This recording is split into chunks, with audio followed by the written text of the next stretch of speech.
Welcome to the Cash Flow Project Podcast.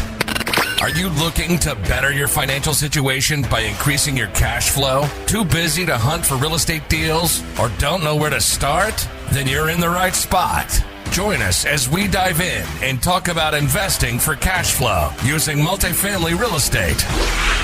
Welcome to the Cash Flow Project. I'm your host, Duke Ong with Tri-City Equity Group.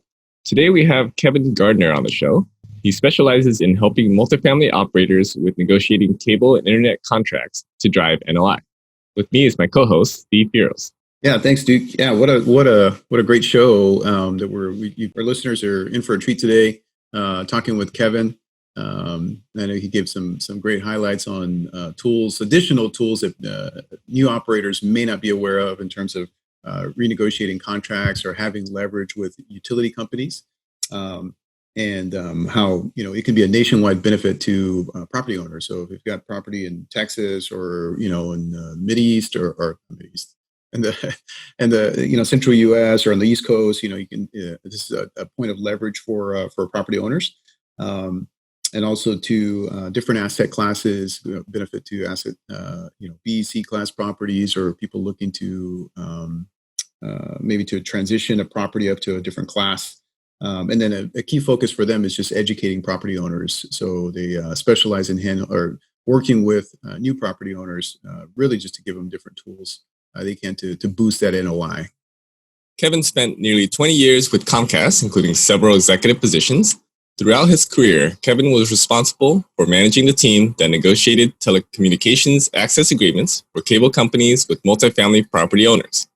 Kevin started Telecom Marketing Strategies, parent company to Multifamily Utility Solutions, to fulfill the needs of the property owners and third-party vendors to help them better understand the cable operator perspective, maximize their business opportunities, and deliver incremental revenue. For multifamily property owners, Kevin's experience has resulted in favorable contract terms related to telecommunications agreements, which are important even if owners do not pay for their residents' cable. Having produced incremental revenue for multifamily property owners, these owners requested that TMS help them with other utilities, thus MUS was launched. Now clients have realized significant savings from MUS's efforts across their electric and gas utilities. Kevin, welcome to the show. Thanks, Duke. Thanks, Steve. Man, you know what? Every time I hear somebody read that, it's like, man, I got to cut that down. It's like we're done with the interview, right? We've used up all our time on the intro. All right. So could you take a few minutes and give us an overview of what your company does? Yeah, we specialize in helping multifamily property owners better manage and realize compensation from their mostly cable and internet access rights. So, a lot of people don't realize that there is, if you're the owner of a multifamily property, and that includes, apartments, but it also includes mobile home communities. It can include HOAs and condominium associations, anything where there's a legal entity that represents multiple units has an opportunity to at least work with us. We can't necessarily guarantee that we're going to be able to do something for them, but it's at least worth talking to us about it. But and so it's interesting because people don't realize that even if you don't pay for the cable for your residents, the cable company or phone company still needs your permission to be on your property. And that's where we step in. We negotiate that agreement and try and get you compensation for the right to be on your property, because you're kind of the gatekeeper to the customers that they want. So that's where we I was with Comcast for many years. I did the negotiation on behalf of Comcast. When I started my own company, our first clients were Comcast and Charter, and we were representing them to negotiate with apartment owners. And then over time, they took that work in-house instead of outsourcing it. And so we decided that since we already know this part of the business so well, it made all the sense in the world to represent property owners and take the knowledge on the other side of the negotiation table, if you will. Got it. So who is this for as far as the demographic or the location, that kind of stuff? Well, the good news on the location when it comes to cable and internet contracts is we can help anywhere in the U.S. So that's not a problem. When it comes to electric and gas and savings on those, that's more restricted because that's only it's only possible in deregulated markets. So, for example, I live outside of Cleveland, Ohio. This market is a deregulated market. Conversely, if you live in Tennessee, Tennessee's rates are regulated. There is no competition there. So they get fair rates through regulation. We get fair rates through competition here. So it's a smaller opportunity for the electric and gas, whereas cable and internet is across the U.S. anywhere. Got it. So at what point would it make sense to use this? Like, is there a certain unit size or property size? Well, it's funny because when we started the company, we were actually getting compensation for units as few as 20. But this business kind of there's a pendulum that swings back and forth, right? It's kind of like cable companies get more aggressive and then they get less aggressive. It just depends on the marketplace itself. So what we're seeing right now is unfortunately a trend towards you got to have larger properties or multiple properties with that accumulate to a larger group. So ideally, the number is 100 or more. But we've been able to, work with some that are in the 40 to 50 range, as long as we've got other properties in that marketplace that we can combine, to create some leverage, right? It's all about leverage, right? Every negotiation, every deal that gets done is about leverage, right? So they want something from us. They want to be on the property. They want, preferential marketing rights or use of wiring or something like that, right? So what can we give them?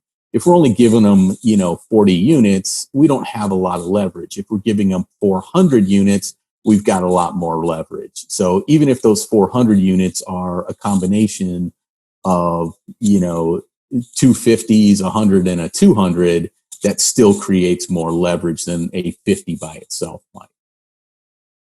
Got it. That makes a lot of sense. Can you give an example of a property that you worked with? I can give you a lot. How long's the show? Yeah, we can go forever. We've been doing this for a long time, but one of my favorite examples is a property we worked with recently in the Dallas, Texas market. So 2 years ago, I think it was 2 years ago, it's a 74 unit property. They came to us and said, look, what can you do for us? And we were able to determine that there was no contract in place. And that's the other thing.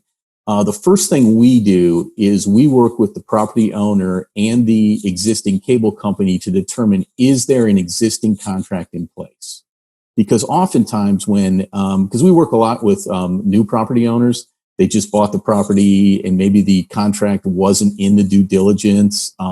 Through nobody's fault. It's just that as properties sell and as cable companies sell over time, if it's a 20-year-old property, there may have been 2 or 3 different cable companies that had it, and there may have been 2 or 3 different owners that had the property, and it's just not on file. It didn't show up on due diligence through no intent to deceive or anything like that, but it's just common. So first thing we do is determine, is there a contract in place?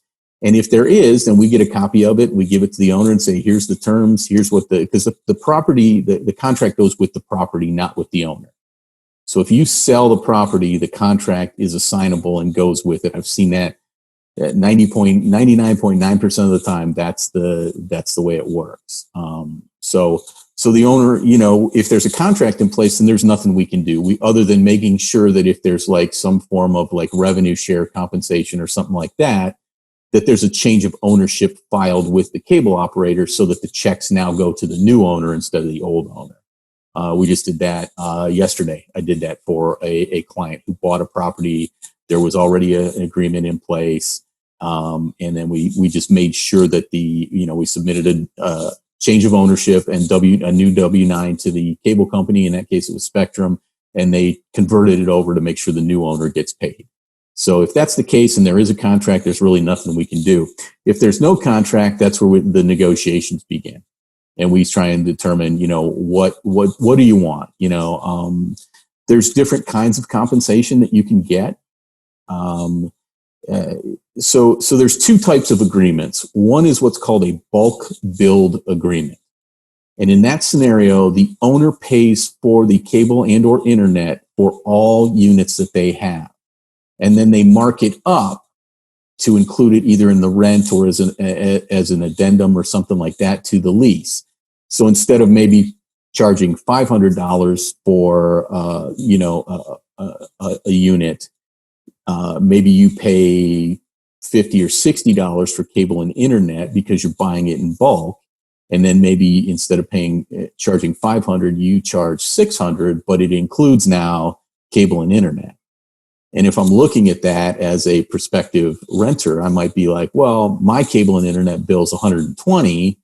So really, if I go over here and to a property and pay $500 plus the $120, I'm paying $620. If I go to you, where it's already included, I may pay $600 and save $20. Plus, you as the owner are then making money on the markup of that. The risk to that is that in a bulk build agreement, you pay for all units, regardless of whether or not it's occupied, and regardless of whether or not the resident wants the service or uses the service. So that's the trade-off. And so that's why for some properties, it's a great idea. It's a great thing. It's a great way to make an additional revenue stream. And others, especially if you've got a low occupancy rate or something like that, it gets kind of risky. So, people ask me, at the end of most interviews, like, well, what can we expect? And my answer is, I don't know. Every unit is different. Every property is different. Just like when you go to buy a property, every property is different. You have to take it on its own merits. You have to take it and look at that property specifically. There's some rules of thumb and things like that, but you have to look at that property on its own merits. We have to do the same thing with cable and internet contracts. We have to find out the details before we can tell you what we think we can do.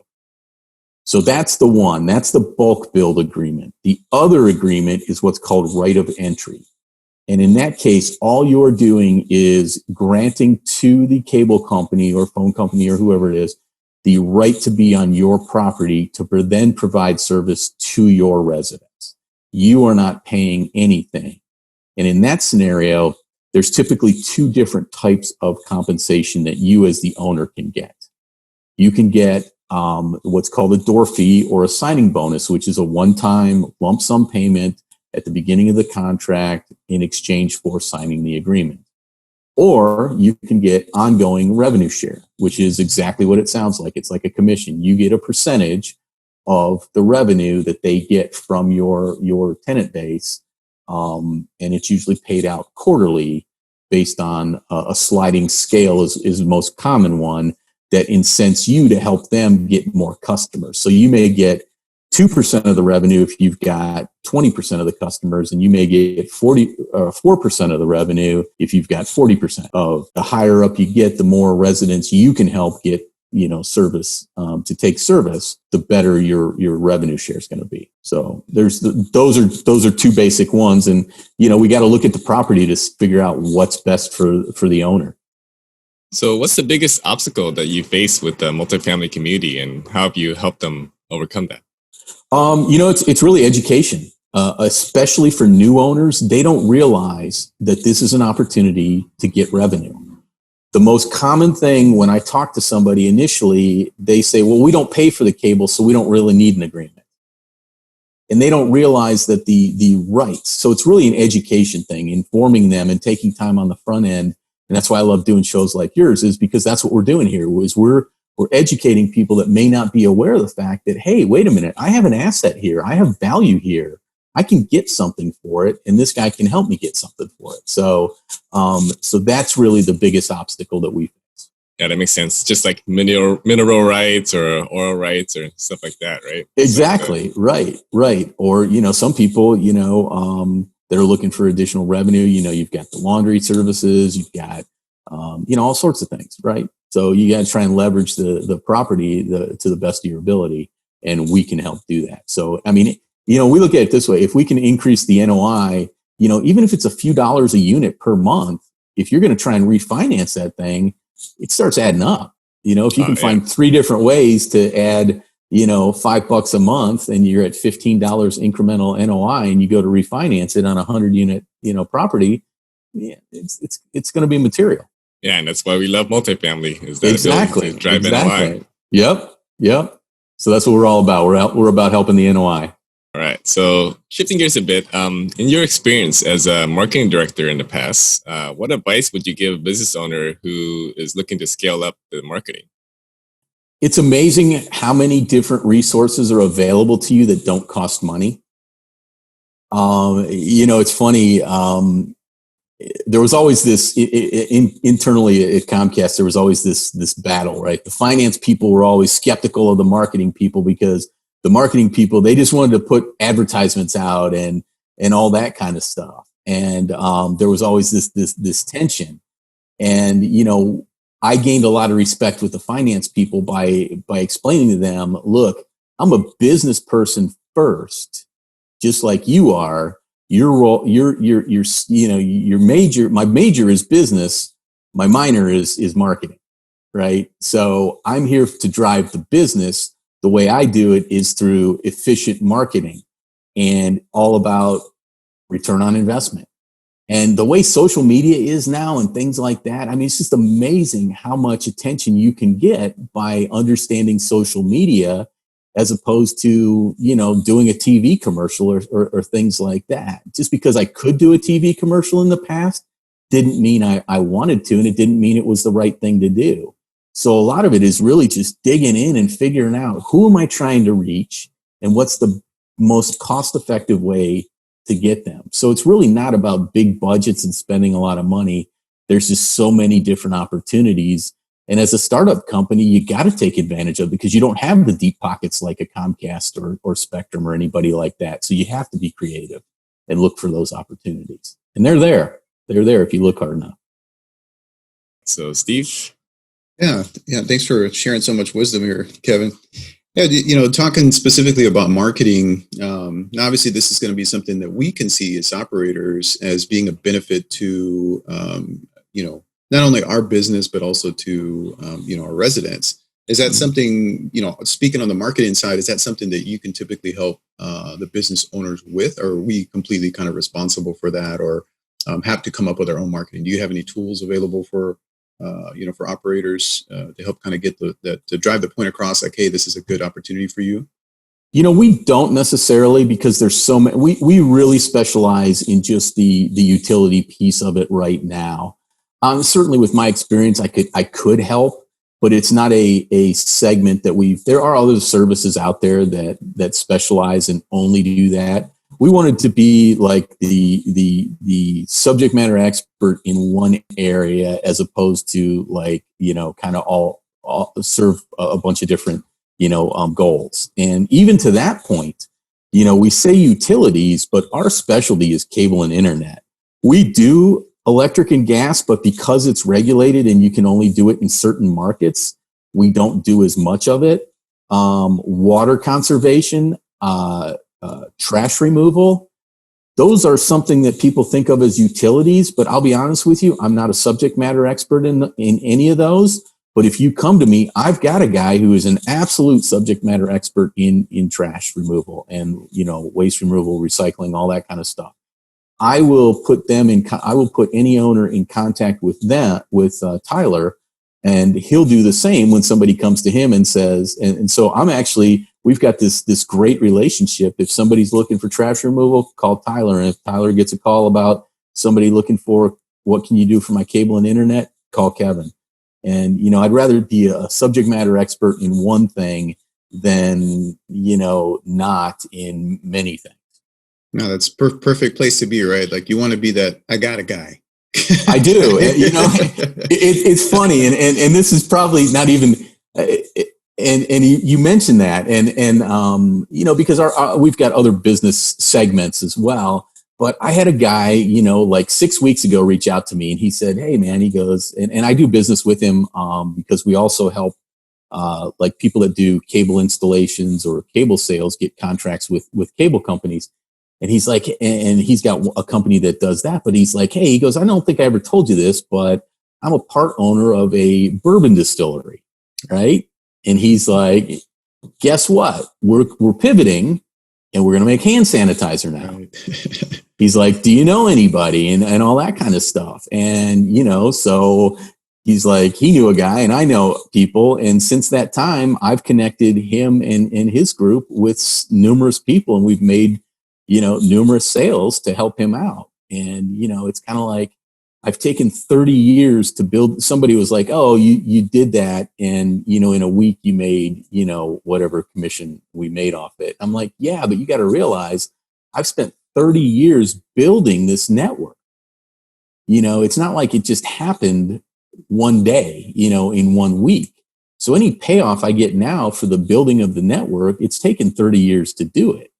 It's kind of like if you build a multi-million-dollar portfolio and you have that equity, at some point you have that value. It didn't happen in a week. It started when you threw away, when you threw the first $100 into a mutual fund or something like that along, 20 or 30 years ago. So, my feeling of, wow, that was lucky, or maybe I didn't deserve it, passed real quick when I thought of that. Oh, that's awesome. And that's, that's a huge benefit to, it sounds like your company can provide to, operators like us. It's like, okay, hey, we're now tapping into your, 30 years of building those, relationships with, different vendors and different different sectors and whatnot. So. Yeah. And I got to share this with you because we do this all the time and we don't get paid for that. I don't get paid for making a connection. I mean, if I make a sale, yes, but I don't get paid unless there's like revenue coming in. So like our model, we get paid a commission only if you get money. So we don't work on retainers. We don't work on hourly. We don't work on any of that. We get paid if we make you money, if we add value for you. Otherwise, like the one I just told you about where we actually submitted the paperwork for the new owner, and converted and helped them get set up so that they could get the revenue share payments. We didn't get paid anything for that. Mm-hmm. We did it as a courtesy because we want long-term relationships with our clients so that when he says, you know what, I didn't have to pay him. It's full service. Those guys did a great job for me. When he goes and buys his next property, don't you think he's going to come to us and say, hey, can you check this one out? That's what we're in it for. And when I left corporate America, it was kind of a frustrating process. And I was just ready to work with people that I liked, respected, and trusted.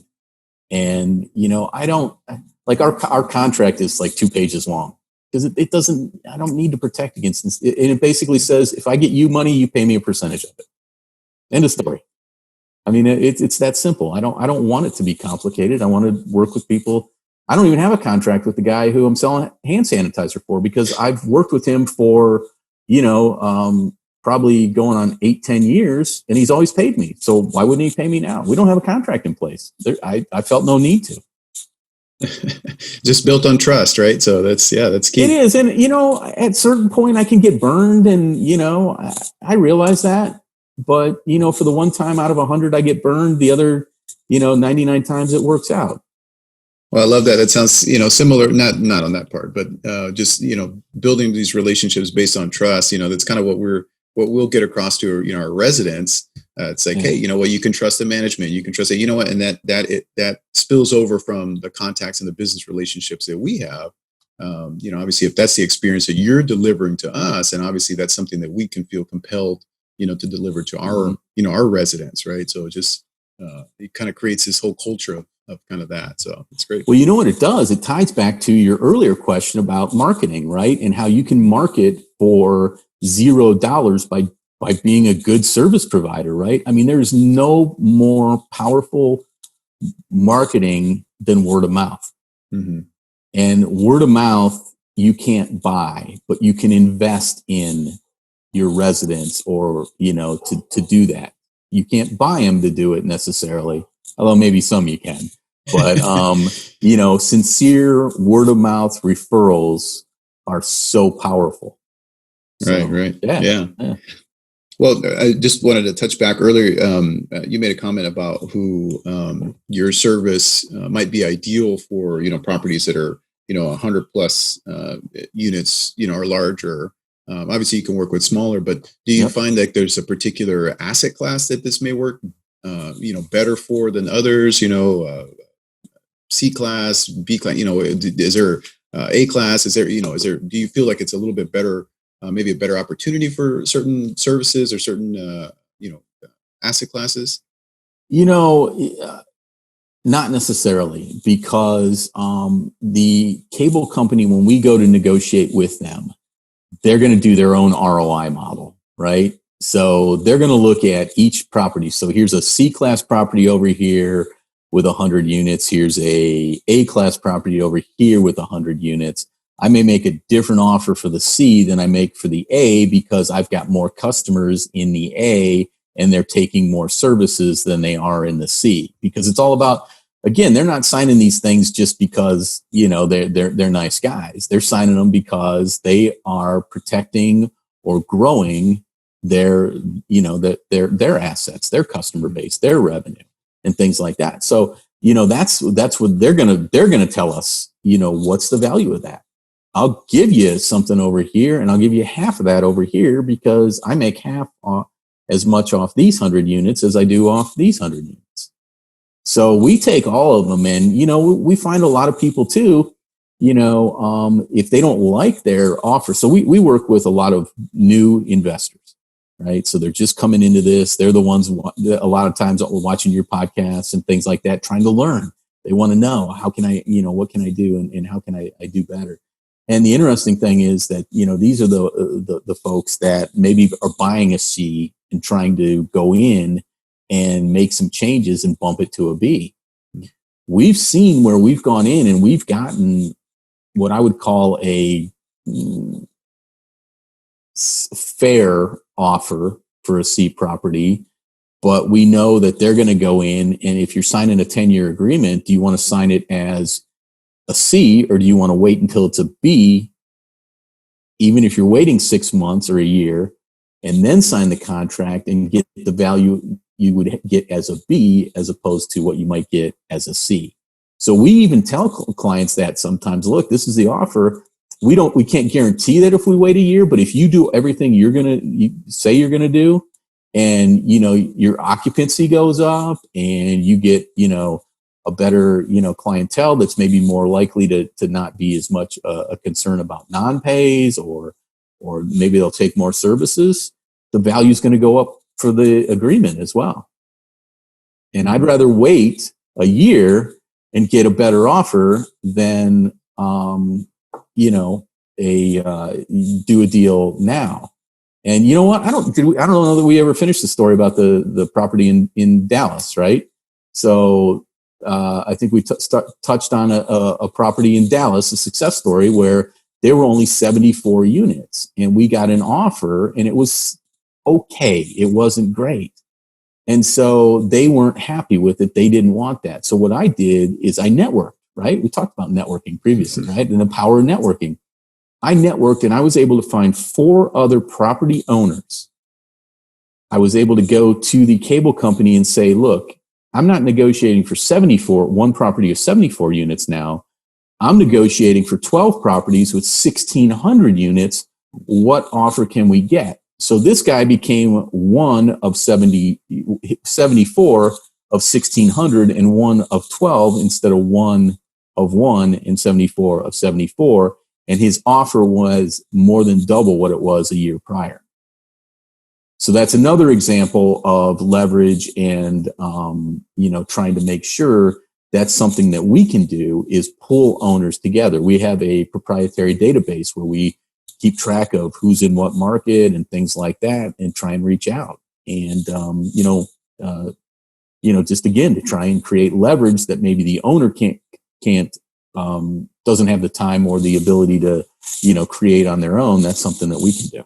Yeah, that's awesome. So we waited a year, but we got, twice the commission, and he got twice the commission. So everybody was happy. I don't know. Last time I checked, if you can double your money in a year, that's a pretty good deal. I'll take 5. You'll take that. Perfect. And my last question to you, have you seen, this is going to be a little bit more relevant or more modern, I guess, or relevant for our current situation. Have you seen, COVID kind of, or how have you seen that, affected some of your clients, or have you seen this being, hey, this is another tool in our toolbox that you can use to help generate revenue, or, through kind of this time, renegotiated contracts and that kind of deal where you can save their residents some money, pass on some savings? More the latter than the former. We have seen our business has not declined whatsoever. People are scared about revenue. Are people going to be able to pay? People aren't moving or are not allowed to move. So what other ways can I? So I've had people that we were working with that kind of pushed us to the back burner and kind of tabled things for a while, come back and say, hey, can we get this going again?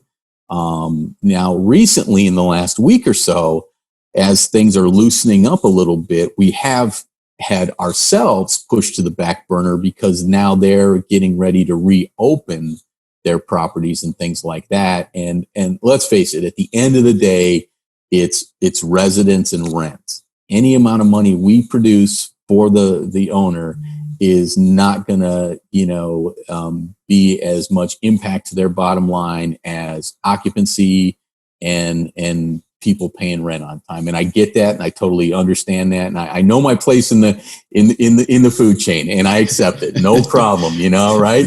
So that's okay. But yes, we have seen no fall off in our activity whatsoever. Knock on wood, grateful that's been the opportunity. So it's still, it's not had an impact on this piece of business. Awesome. I mean, that makes sense because, people are at home streaming Netflix, right? So it's becoming more essential. Well, yeah. What I have heard is that owners are seeing their, if they pay for the electric for some of their, residents and all that, they're seeing that their costs are going up because people are home more. So they're using more water. They're using more, electricity or gas or anything like that. So,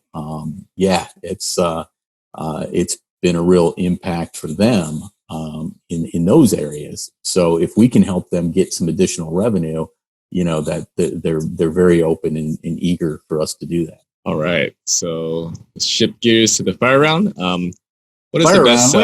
you didn't tell me about a fire round. What is the best business book that you recommend? You know what? The best one I would say is something. It's a book called "If It Ain't Broke, Break It." Robert Kriegel, I believe is his name. And it basically is exactly that. If you aren't focused on constant improvement, your competitors are. So they're going to find it. So it's better for you to find it. So even when things are going good, keep looking, because there's something that your competitors are going to find that you aren't. So that's an honorable mention to a book called Make Elephants Fly by Stephen Hoff. It's cool because it's exactly like, how do you do what you think is not possible, right? It's a Silicon Valley startup guy who's been very involved, and it's like, how do you do what you think you can't do? So those are two of my favorites. I mean, all the standard ones, the, Think and Grow Rich and all that kind of stuff. But these are two that I think a lot of people are sometimes overlooked. Great. I have to add those to my list. What is your superpower? You know what? I think it is the ability to see things kind of how they connect, how pieces go together. And I think I have the ability to say, okay, that's great. We can do that, but here's what's going to happen next. I think a lot of people look at, I want to do this. And this was part of my frustration when I worked in corporate America, is like, they're focused on the next step. I'm like, well, that's great as a next step, but then where does that put us for the next? And you would think I'd be good at chess, but I'm really not, because that, I think, is a skill that you're supposed to have. But for business, it works. And I also serve on a couple of nonprofit boards locally. And that's the one thing that they've mentioned to me is like, we like how when we think of something, you'd be like, okay, that's great. But then that's going to put us in, what position is that going to put us in? And how are we going to be able to leverage that? Or is it going to become a liability? So I guess thinking several steps ahead. Yeah, it's definitely an important skill to have as a multifamily operator. Yeah, definitely. So yeah, as we wrap up, do you have any requests for my audience, and how can people reach out to you? I guess the request is we're here to help you learn, and we will talk to anybody. We don't charge anything. Anybody that wants additional information just can reach out to us. Our website is multifamilyutilitysolutions.com, and my email is kevin@multifamilyutilitysolutions.com. I prefer to schedule a time to talk. But we talk over the weekends, talk in the evenings, whatever, because we realize that a lot of the property owners that are especially new to it, they have other jobs and they're just getting into it. I love talking to new owners and helping them understand. And even if we don't do business right away, as long as we help them understand that this is an opportunity, they'll come around when they're ready. It's funny. I was at a conference, one of the conferences that some of the people in the industry put on, and they've had it like 3 years in a row now. So the first year I went in, I talked to a guy for about a half hour, and he's like, I've got like a couple duplexes, and I want to get into multifamily, and I'm going to grow. Awesome. Well, here's the thing: you need to have at least this many units, and here's what we can do for you.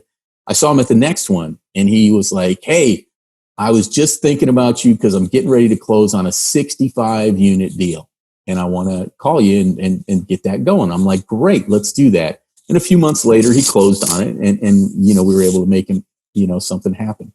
This guy, 3 conferences and 2 years later is up to 500 units that he owns.